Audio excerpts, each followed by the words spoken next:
আইন শৃঙ্খলার কথা বলি বা ধারাগুলো বলি সেরকম একটা সময় আপনারা বোধহয় ট্রেলারে দেখেছেন আমার সেন্টুর পার্থর এবং আপনার চেহারা কিরকম। তো এরকম চেহারার চারজন মানুষ হাতে পিস্তল এবং একটা মাইক্রোবাসে করে আমরা ঘুরছি, রাতের বেলা শুট করছি, সেটা একদমই খুব মানে সেফ একটা এনভায়রনমেন্ট ছিল না। এবং আমরা অনেক ধরনের অভিজ্ঞতার মধ্যে পড়েছি, যেটা হয়তো এখানে বলতে গেলে অনেক সময় লাগবে এবং সেগুলো খুব ইন্টারেস্টিং। কিন্তু মোদ্দা কথা হলো এই যে আজকে আমরা এত কিছু পার করে, এত সময় পার করে ফ্যাক্টটা নিয়ে হাজির হয়েছি এবং রাত পেরোলেই আগামীকালকে আমরা এই সময় হয়তো ফ্যাক্টটা দেখতেও পারবো সব।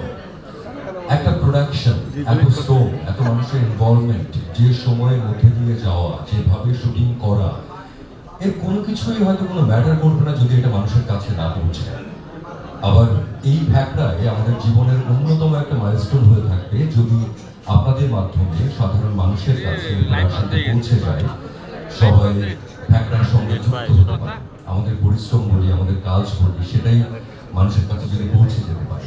তো সেই প্রত্যাশা থাকলো এবং ধন্যবাদ আসিফ ভাইকে, আমার প্রত্যেকজন কো অ্যাক্টর এবং পেছনে যারা ছিলেন, সিনেমাটোগ্রাফিতে শাকিল ভাই থেকে শুরু করে, লাইটে জাকির ভাই থেকে শুরু করে, আমাদের প্রডিউসার যেরকম একটা সময় বলেছে চল শুটিংয়ে যায়, যেটা খুবই অন্যরকম একটা অভিজ্ঞতা ছিল। সবাইকে অনেক ধন্যবাদ এবং ধন্যবাদ বঙ্গকে যে ফাইনালি আমরা বঙ্গের মাধ্যমে এই ফ্যাক্টটা নিয়ে হাজির হয়েছি এবং আপনাদের সবার মাধ্যমে অ্যানাউন্স করছি যে আমরা মুক্ত হতে চলেছি। অনেক ধন্যবাদ। ধন্যবাদ।